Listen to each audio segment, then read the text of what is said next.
মুসলমান দাবি করে নামাজ পড়ে না, অনেক নামাজিরা সুদের ব্যবসা কেন ছাড়ে না? কারণ এত বয়ান কোথায় যায়? এই বয়ান পুরা বছর লাগবে না, মাত্র 6টা মাস।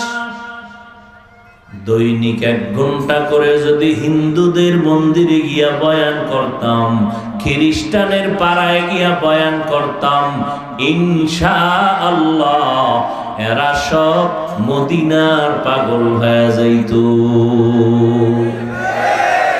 কিন্তু মুসলমানের এত মেহনত করার পর আল্লাহ এত বিশাল বড় পরীক্ষা ফালাইলেন, করোনার মতো বিপদ।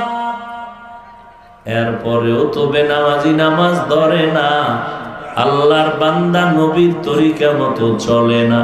ও আল্লাহর বান্দারা,